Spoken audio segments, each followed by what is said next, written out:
Jesus says, I am the light of the world. That's a great image. It's a great line in Scripture. But is he the light in your life? I think we do experience the darkness of the world, perhaps more and more often because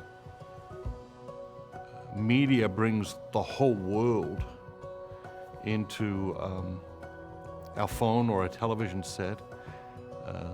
The news brings every bad things that happen on the planet into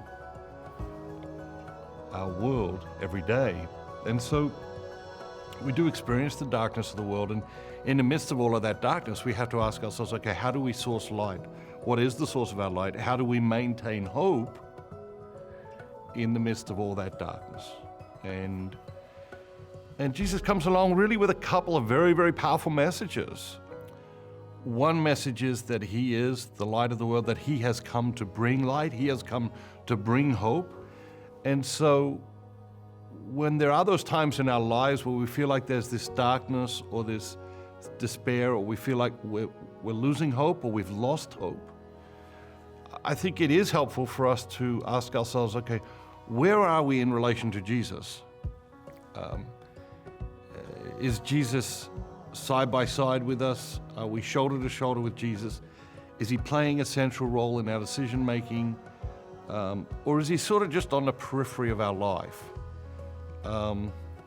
Because the further you move away from a light, it doesn't matter how strong the light is.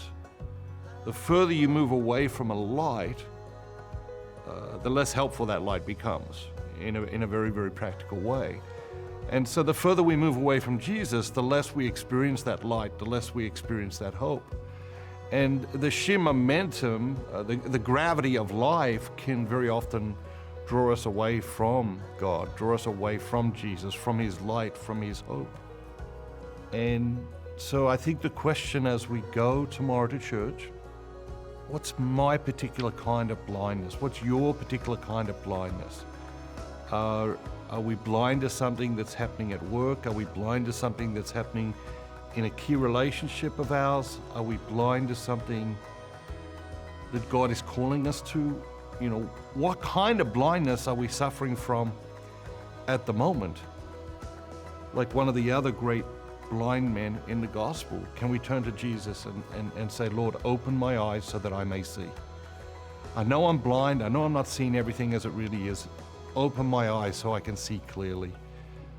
Because Jesus wants to. He wants to give us incredible awareness. He wants to give us incredible sight.